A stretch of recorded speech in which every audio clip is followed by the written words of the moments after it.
بسم اللہ الرحمن الرحیم۔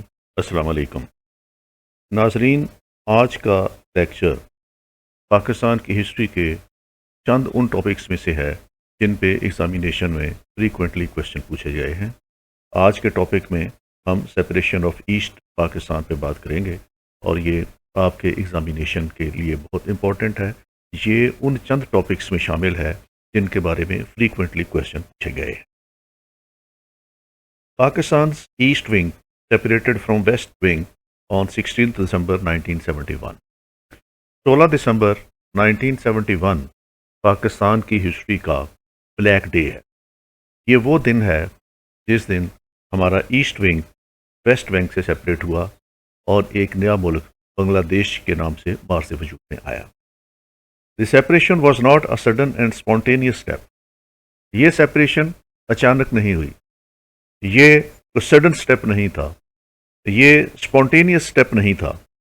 It was a sorrowful tale of political isolation and economic deprivation of Bengali community. یہ ایک لمبی داستان ہے جس میں بنگالیوں کو پولیٹیکلی آئسولیٹ کیا گیا اور ان کو معاشی طور پر محروم رکھا گیا۔ یہ ایک ریزنٹمنٹ تھی جو بنگالیوں نے 1971 میں جس کا اظہار کیا۔ It is a matter of great compunction that a community which was at the forefront in the struggle of independence in 1947 decided to part ways in 1971۔ یہ بڑی پشیمان کن بات ہے کہ ایک ایسی کمیونٹی جس نے پاکستان کی اسٹرگل میں بڑھ چڑھ کر حصہ لیا اور وہ فور فرنٹ پہ تھے اور انہوں نے پاکستان کے حصول کے لیے قربانیاں دیں اور جدوجہد میں وہ سب کے ساتھ شامل رہے، تو آخر میں وہ 1971 میں انہوں نے اپنے راستے جدا کر لیے۔ یہ ہمارے لیے بڑی پشیمانی کی بات ہے اور ہمارے لیے بڑی فکر کی بات ہے کہ وہ ایسے کون سے عوامل تھے جس کی بنیاد پر انہوں نے 71 میں ہمارا ساتھ چھوڑ دیا۔ There must have been some serious concerns behind the separation۔ اس سپریشن کے پیچھے بہت گمبھیر مسائل ہیں اور اس کو سرسری انداز میں نہیں دیکھنا چاہیے۔ In this lecture I will explain the causes of separation of East Pakistan۔ تو آج کا جو لیکچر ہے وہ اسی ٹاپک پہ ہے کہ وہ کون سے عوامل تھے جن کی وجہ سے ایسٹ پاکستان ہم سے علیحدہ ہوا۔ اگر ہم ان عوامل کو دیکھیں تو اس کو ہم ڈفرینٹ کیٹیگریز میں ڈیوائڈ کر سکتے ہیں جس کی وجہ سے ایسٹ پاکستان ہم سے سپریٹ ہوا۔ تو میں نے ان کو 8 کیٹیگریز میں ڈیوائڈ کیا ہے، ان فیکٹرز کو جو بنیادی وجہ بنے ہیں ایسٹ پاکستان کی سپریشن کی۔ ان میں سے پہلا فیکٹر جو ہے دیٹ از پولیٹیکل کازز، دوسرا فیکٹر اکنامک کازز، تیسرا factor social and cultural causes, چوتھا فیکٹر ایڈمنسٹریٹو کازز، پانچواں فیکٹر جیوگرافیکل کازز، چھٹا فیکٹر انٹرنیشنل کازز، ساتواں factor Pakistan flawed defence strategy regarding East Pakistan, and آخری جو ہے اس کا 8واں factor that was the military operation in East Pakistan and its impact. تو آج کے لیکچر میں ہم ان 8 کازز کو ڈیٹیل سے دیکھیں گے اور اس کے انالیسس کریں گے کہ ان کازز نے کیسے کنٹریبیوٹ کیا towards the separation of asset Pakistan. تو آئیں شروع کرتے ہیں آج کا لیکچر۔ سب سے پہلے let's discuss the political causes. جو سیاسی وجوہات بنی اس میں سب سے پہلی بڑی وجہ delay in the constitution making and divisive issues. تو ایک تو 1947 سے لے کے 1956 تک ہم سے کانسٹیٹیوشن نہیں بنا اور پولیٹیکل ٹرموائل ہوتا رہا ان 9 سالوں میں۔ تو ایک بڑی وجہ اس سے ایک جو پولیٹیکل انسٹیبلٹی پاکستان کے اندر آئی، تو اس کی وجہ بہت بڑی وجہ بنی یہ ایسٹ پاکستان اور ویسٹ پاکستان کے اندر جو ڈسٹنس بڑھتا گیا، وہ بیسیکلی اس کی وجہ سے تھا کہ ہمارے پاس ایک ساؤنڈ کانسٹیٹیوشن نہیں تھا جس کو بیس بنا کے ہم اس ملک کو چلاتے۔ ڈفرینسز ہمارے ایسٹ کے اور ویسٹ کے آبجیکٹو ریزولوشن سے ہی شروع ہو گئے تھے، اور اس کے بعد جو کانسٹیٹیوشن میکنگ شروع ہوئی اور اس میں جو کانسٹیٹیوشن میکنگ کا پروسیس شروع ہوا، اس میں 4 بڑے ایریاز تھے جہاں پہ اختلاف پایا جاتا تھا in the East wing and the West wing. ایک الیکٹورل سسٹم کیا ہوگا، ایسٹ پاکستان والے جو تھے وہ سیپریٹ الیکٹوریٹ کی بات کر رہے تھے، اور ویسٹ پاکستان والے جو تھے وہ جوائنٹ الیکٹوریٹ کی بات کر رہے تھے تو الیکٹوریٹ سسٹم کے اوپر دونوں ونگز میں اختلاف تھا. اسی طرح ریپرزنٹیشن ویٹیج پہ بہت بڑا اختلاف تھا. جو ویسٹ پاکستان کے پولیٹیشنز تھے وہ ایکول ریپرزنٹیشن چاہ رہے تھے اور جو ایسٹ پاکستان کے پولیٹیشنز تھے وہ پاپولیشن کی بیس پہ ریپرزنٹیشن چاہ رہے تھے. کیونکہ ایسٹ پاکستان کی پاپولیشن 55% تھے, وہ اسمبلی کے اندر, نیشنل اسمبلی کے اندر اپنا شیئر 55% مانگ رہے تھے, جبکہ ویسٹ پاکستان والے 50-50 کے جو تھے وہ شیئر مانگ رہے تھے. تو یہ ریپرزنٹیشن ویٹیج پہ بھی اختلاف تھا.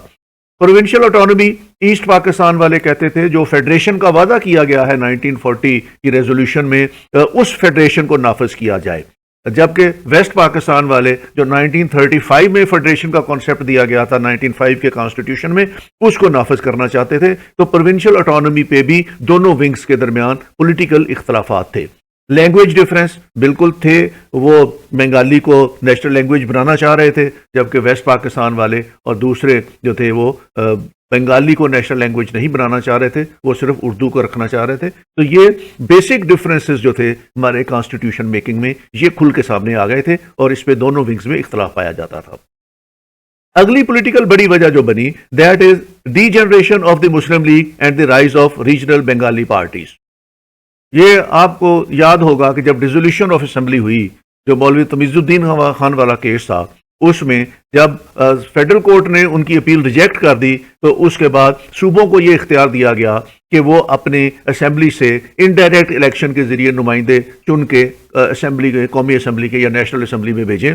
تو ایسٹ پاکستان سے جو اس وقت مسلم لیگ پہلے جیتی ہوئی تھی, تو اس الیکشن کے اندر مسلم لیگ جو تھی وہ ایسٹ پاکستان سے ہار گئی اور کوئی سیٹ لینے میں کامیاب نہیں ہوئی. تو ایسٹ پاکستان سے جو لوگ نیشنل اسمبلی کے ممبر بنے 1955 میں, تو ان میں زیادہ تر لوگ جو تھے وہ بنگالی نیشنلسٹ تھے جو لینگویج کے ایشو پہ اختلافات رکھتے تھے. تو the generation of Muslim League east Pakistan کے اندر مسلم لیگ اپنا ہولڈ قائم نہیں رکھ سکی. نہ صرف یہ کہ ایسٹ پاکستان کے اندر, ایون ویسٹ پاکستان کے اندر بھی مسلم لیگ جو تھی اپنا کنٹرول رکھ نہیں سکی, اور وہ جو ایک لیڈنگ فورس ہونی چاہیے تھی مسلم لیگ, وہ جو تھی وہ ڈیٹیوریشن کا شکار ہو گئی. اور جو بنگالی نیشنلسٹ تھے وہ ایسٹ پاکستان میں آگے آ گئے اور انہوں نے بنگالی نیشنلزم کے پوائنٹ کے اوپر اپنی سیاست کرنی شروع کی. تو اس سے بھی ایسٹ پاکستان اور ویسٹ پاکستان میں اختلافات ہوئے. پولیٹیکل کاغذ میں اگلی بڑی وجہ تو تھی that was political parity issue. Parity issue یہ تھا کہ جو بیسک پرنسپل کمیٹی رپورٹ تھی اس کے اندر انہوں نے پیرٹی لانے کی کوشش کی.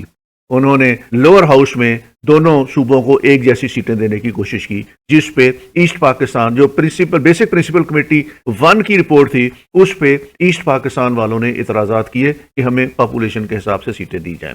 جو بیسک پرنسپل کمیٹی رپورٹ 2 تھی اس کے اوپر ویسٹ پاکستان والوں نے اعتراضات کرنے شروع کیے. ان کا کہنا یہ تھا کہ اپر ہاؤس کے اندر آپ ایکول سیٹیں دے رہے ہیں جبکہ ہمارے 3 صوبے ہیں اور وہ بنگال کا ایک صوبہ ہے, تو وہاں پہ ریپرزنٹیشن جو ہے وہ پروونشل بیسس پہ ہوتی ہے, اس لیے اپر ہاؤس میں ہمیں ہمارے صوبوں کے حساب سے, صوبوں کے تناسب سے وہاں شیئر دیا جائے. تو بیسک پرنسپل کمیٹی رپورٹس دونوں جو تھیں اس میں پیرٹی ایشوز ریزالو نہیں ہو سکے, اور یہ پیرٹی ایشوز دونوں صوبوں کے درمیان سیاسی طور پر بہت زیادہ مخالفت کا سبب بنے. تو اس کے بعد محمد علی بوگرا صاحب نے اس کو ریزالو کرنے کی کوشش کی اور ان کا فارمولہ اسمبلی میں پاس بھی کیا, لیکن اس پہ عمل درآمد نہیں ہو سکا.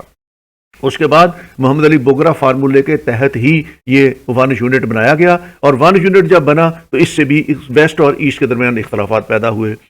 ویسٹ پاکستان نے کسی نہ کسی حد تک, کچھ سیاستدانوں نے اس کی مخالفت کی, لیکن اس کو انہوں نے تسلیم کر لیا کہ اس سے ان کو یہ امید نظر آ رہی تھی کہ ان کو پیرٹی مل جائے گی with the West Pakistan with the East Pakistan. لیکن ایسٹ پاکستان والوں نے 1 یونٹ اسکیم کو ایکسیپٹ نہیں کیا. انہوں نے کہا کہ یہ ایک پلان ہے to undermine the majority of the East Pakistan. تو یہ والے اختلافات پیرٹی کے ایشو پہ بہت زیادہ ہوئے, جو سیاسی طور پر اس نے پھر پاکستان میں یونٹی کو ان 2 ونگز کے درمیان نقصان پہنچایا.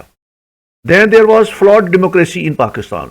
پاکستان میں frequent change of prime ministers ہوتے رہے. تھوڑے سے عرصے میں ہم نے 7 پرائم منسٹر چینج کر لیے, اور وہاں کے کسی پولیٹیکل پارٹی کو اکثریت نہیں تھی. وہاں پہ کوalitions گورنمنٹ بنتی تھی اور اپنے مفادات کے لیے وہ کوalition میں شامل ہوتے تھے, اور جب ان کے مفادات پورے نہیں ہوتے تھے تو وہ کوalition سے باہر نکل آتے تھے.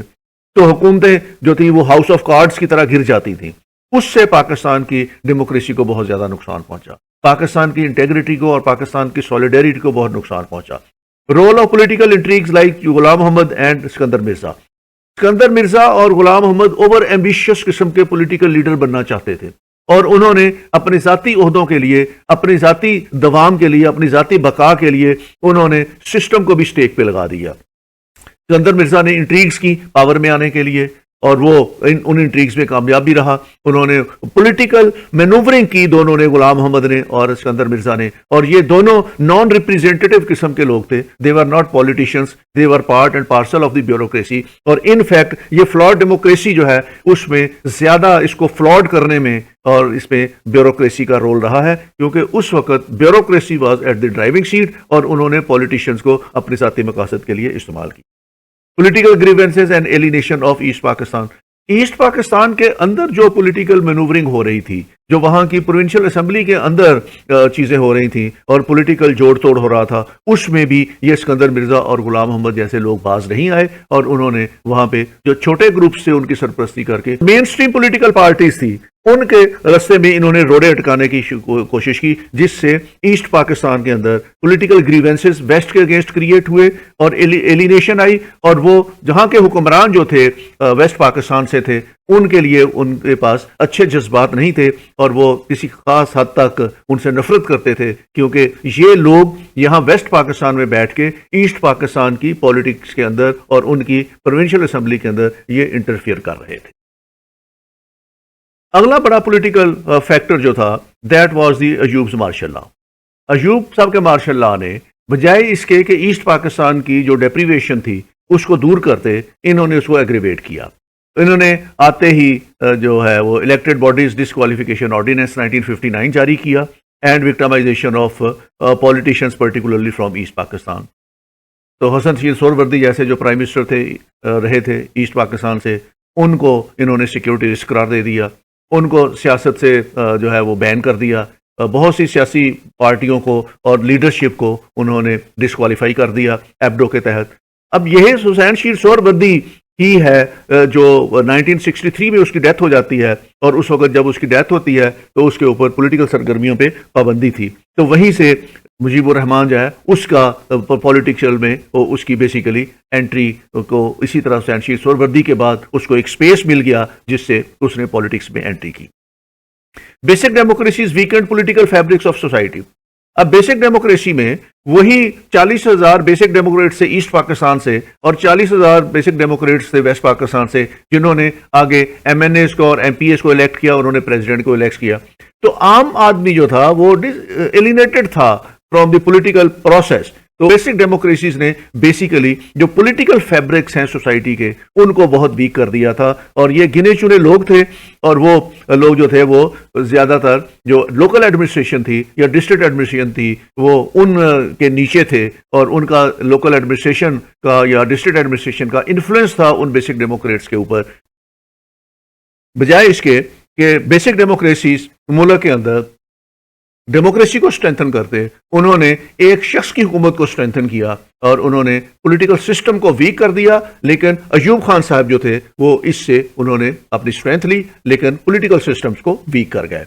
اس کے بعد 1965 میں جب پریزیڈنشل الیکشن ہوئے تو اس وقت ایسٹ پاکستان سے باشانی صاحب نے اور عوامی لیگ نے محترمہ فاطمہ جناح کو اپنا نامزد امیدوار کر دی, ان کو سپورٹ کرنے کا اعلان کر دیا, اور یہ بھی ایک بڑا فیکٹر بنا بنگال کے جو پولیٹیشین سے ان کی وکٹمائزیشن سے.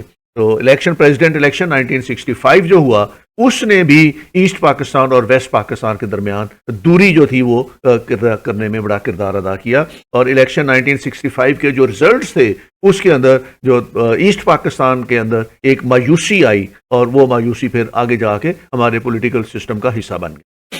مجیب نے 6 پوائنٹس دیے, اور یہ 6 پوائنٹس میں نے آپ کو پچھلے لیکچرز میں بتائے ہیں, اور ان 6 پوائنٹس سے جو اس کا ریٹرک تھا وہ یہ تھا کہ فیڈریشن جو ہے وہ ویک ہو اور پروونسز جو ہیں وہ اسٹرانگ ہو. بیسیکلی تو ان کا مطمئن نظر یہ تھا کہ پروونشل اٹانومی زیادہ ہو, لیکن وہ جو پروونشل اٹانومی مانگنے میں لیکن مجیب صاحب جو پروونشل اٹانومی مانگنے میں اتنے آگے نکل گئے کہ انہوں نے پاکستان کو فیڈریشن کی بجائے کنفیڈریشن بنا دیا.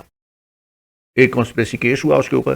تو یہ اس طرح کے کانسپریسی کیسز ہوں گے کسی پولیٹیکل پارٹی کے لیڈر کے اوپر، تو ایکٹیویٹیز ہیں سیاسی ایکٹیویٹیز کے اوپر ان کا اعتماد اٹھ جاتا ہے. تو یہی اعتماد جو تھا وہ ایسٹ پاکستان والوں کا پولیٹیکل ایکٹیویٹی سے اٹھ گیا تھا. Handing over of power to یحییٰ.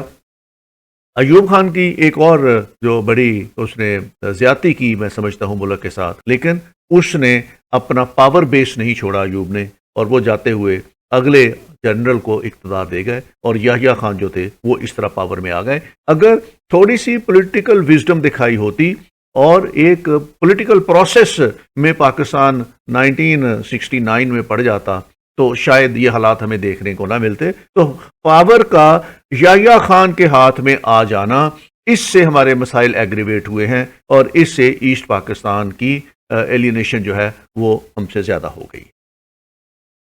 اب پولیٹیکل کازز میں Yahya Khan L F O, general election 1970 اور اس کے بعد آفٹر میتھ جو اس کے بعد کے حالات پیدا ہوئے ہیں جنرل الیکشن کے بعد، انہوں نے ایسٹ پاکستان کی سیپریشن میں بہت بڑا کردار ادا کیا ہے. ایک تو پولیٹیکل پولرائزیشن اس وقت عروج پہ تھی، ایسٹ پاکستان اور ویسٹ پاکستان میں پولیٹیکل پولرائزیشن عروج پہ تھی جب یہ الیکشن ہوتے ہیں، اور الیکشن رزلٹ بھی یہ ثابت کرتے ہیں کہ پولیٹیکل پولرائزیشن جو تھی وہ اپنے عروج پہ تھی، کیونکہ عوامی لیگ کو ویسٹ پاکستان میں کوئی سیٹ نہیں ملی اور پاکستان ویسٹ پاکستان بیسڈ کسی پولیٹیکل پارٹی کو ایسٹ پاکستان میں کوئی سیٹ نہیں ملی، اور عوامی لیگ جو تھی وہ تمام سیٹیں تقریباً ایسٹ پاکستان کی جیت گئی ایکسیپٹ 2 سیٹس. تو اتنی بڑی پولرائزیشن سیاست کے اندر ہونا ملک کو متحد نہیں رکھ سکتا. جب اتنی ڈیپ پولرائزیشن ہو جائے کہ دونوں ونگز علیحدہ علیحدہ ہوں اور ایک دوسرے کے اوپر پولیٹیکلی وہ اعتماد نہ کرتے ہوں، تو اس طرح کی پولیٹیکل سچویشن میں مسائل خراب ہو جاتے ہیں. Mujib's rhetoric of transfer of power based on 6 points.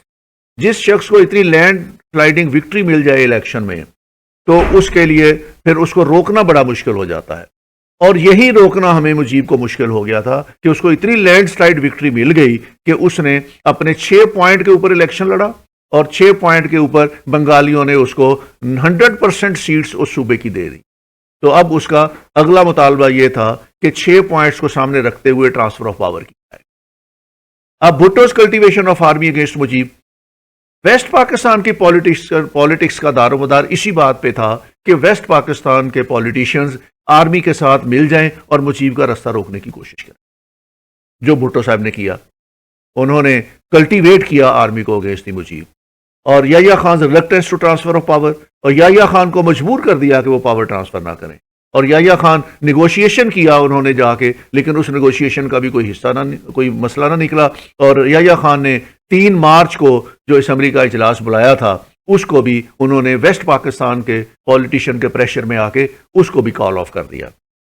تو پولیٹیکل جیسے ہی وہ کال آف ہوتا ہے اجلاس ڈھاکہ میں جو بلایا گیا تھا، اس سے پولیٹیکل انریسٹ شروع ہو جاتی ہے، ہنگامے شروع ہو جاتے ہیں، اور ہنگامے اس حد تک چلے گئے کہ 24 مارچ کو شیخ مجیب نے بنگلہ دیش کی آزادی کا اعلان کر دیا، اور 24 مارچ کو یہ اعلان ہوا اور 25 مارچ کو پاکستان آرمی نے وہاں پہ ملٹری آپریشن کا آغاز کر دیا.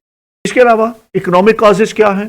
اکنامک کازز میں سب سے بڑی کاز اکنامک انیکویلٹی، کہ ویسٹ پاکستان جو تھا وہ ویل آف تھا اور ایسٹ پاکستان جو تھا وہ پور تھا، اور اس میں دونوں ونگز میں 77% فورن ریسورسز جو تھے وہ ویسٹ پاکستان پہ خرچ ہو رہے تھے، اور 23% ریسورسز جو تھے وہ ایسٹ پاکستان پہ خرچ ہو رہے تھے.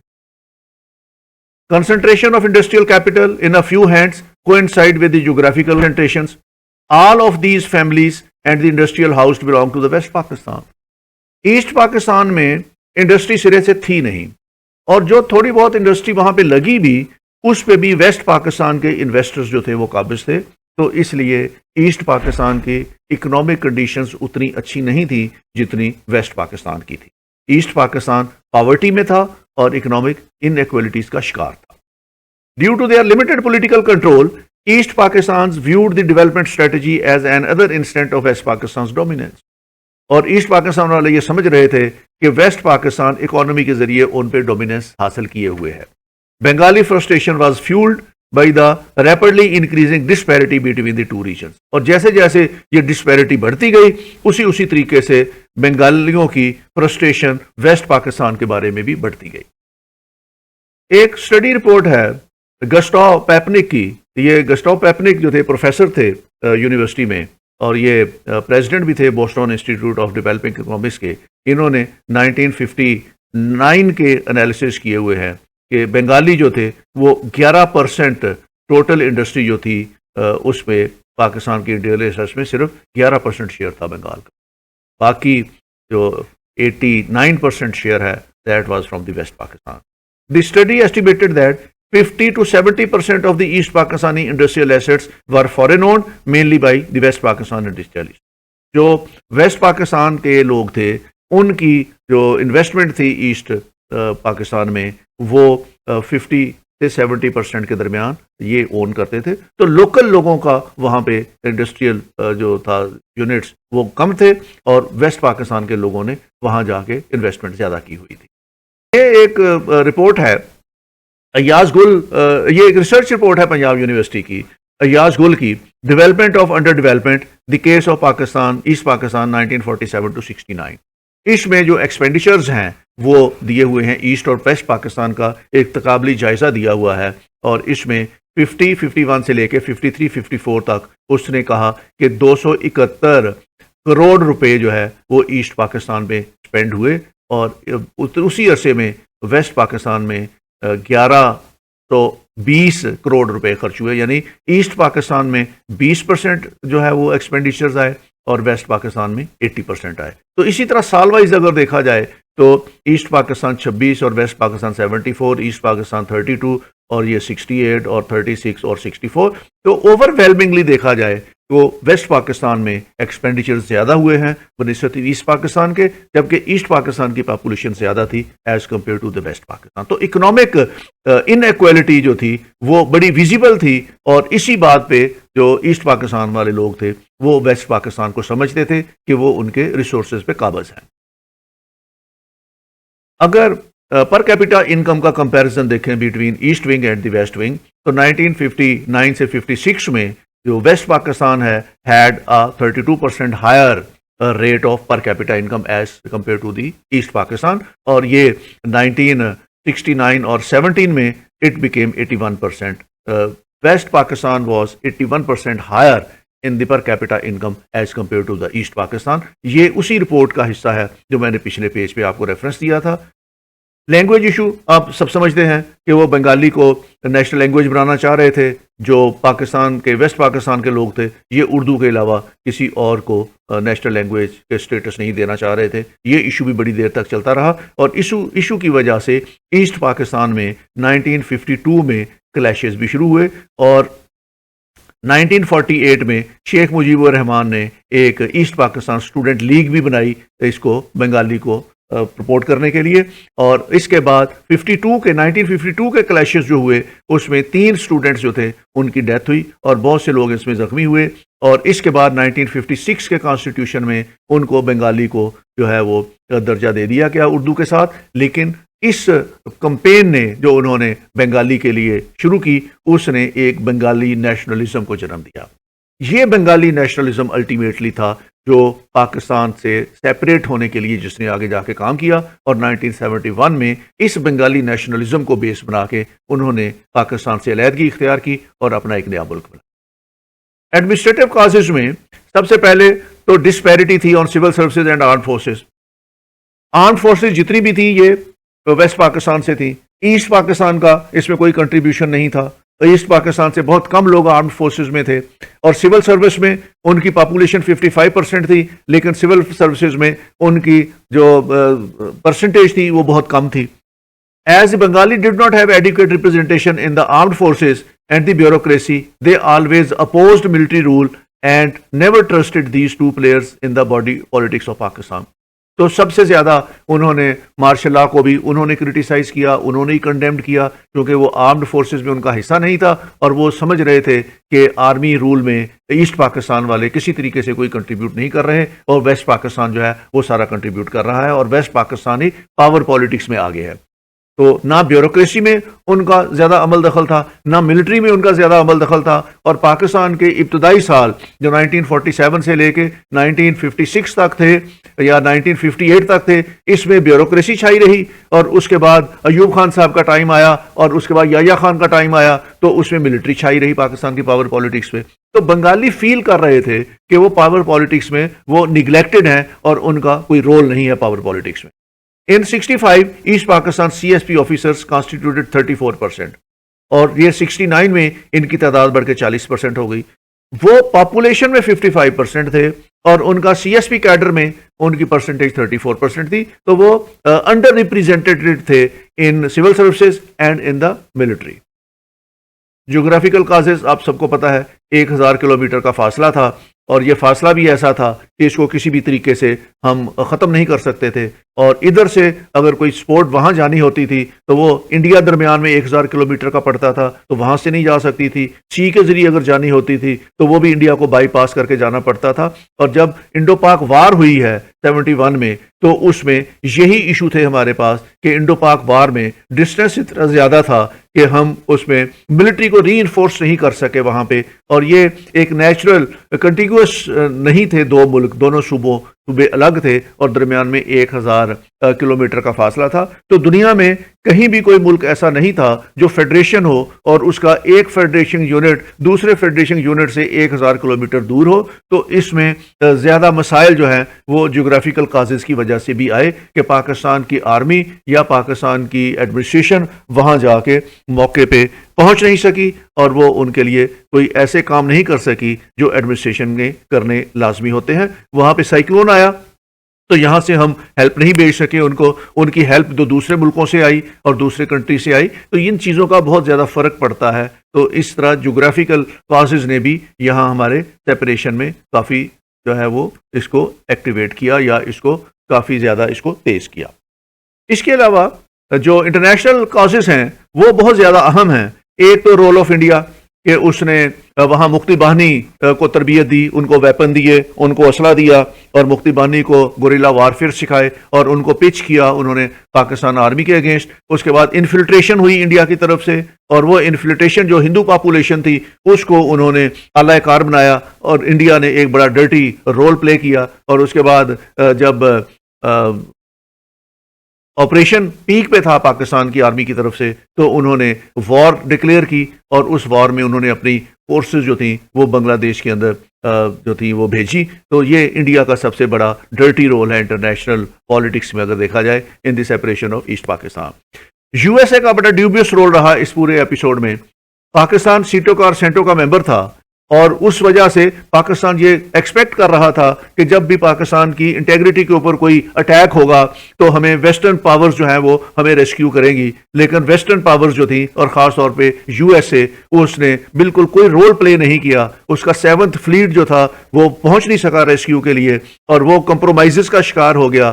اور وہ رشیا کی انوالومنٹ کی وجہ سے یو ایس اے نے کھل کے پاکستان کی سپورٹ نہیں کی، کیونکہ اس کو یہ خطرہ تھا کہ اگر وہ پاکستان کی سپورٹ کرے تو اس سے یو ایس اے اور رشیا کے درمیان ایک نئی جنگ چھڑ سکتی ہے. تو وہ مسرت کا شکار رہا، اور اس نے اپنے پاکستان ایک نیچرل الائی تھا یو ایس اے کا، اور اپنے نیچرل الائی کو مشکل کے وقت میں اس نے الگ چھوڑ دیا، تنہا چھوڑ دیا، اور اس کی کوئی مدد نہیں کی. Anti Pakistan role of Russia. Pakistan کے تعلقات رشیا کے ساتھ ٹھیک نہیں رہے، اور چونکہ ہم نے ویسٹ کا ساتھ دیا کولڈ وار میں، اس لیے رشیا ہمارا جو تھا وہ اینیمی تھا، اور وہ اس اپرچونٹی میں تھا کہ اس کو کوئی اپرچونٹی ملے اور وہ پاکستان سے اپنا بدلہ لے. تو یہ اپرچونٹی اس کو 71 میں مل گئی، اور اس نے انڈیا کو فلی سپورٹ کیا بنگلہ دیش بنانے میں. اور اس طریقے سے انڈیا اور رشیا کا جو نیکسس بنا پاکستان کے خلاف 71 کی وار میں، اس کی وجہ سے ایسٹ پاکستان جو تھا وہ سیپریٹ ہوا. اور صرف یہ بلکہ رشیا نے وہاں پہ بھی یو این او میں بھی ایک بڑا پاکستان کے خلاف رول پلے کی. Dilemma at the United Nation organization.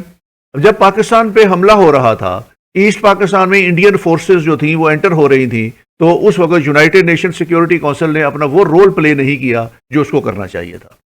وہ نہ امریکہ نے وہاں پاکستان کو سپورٹ کیا، نہ رشیا نے وہاں سپورٹ کیا، چائنا وہاں نیوٹرل ہو کے بیٹھا رہا. تو یونائٹڈ نیشن کے اندر، سیکیورٹی کونسل کے اندر، پاکستان کی طرف سے پاکستان کی کسی نے کوئی فیور نہیں.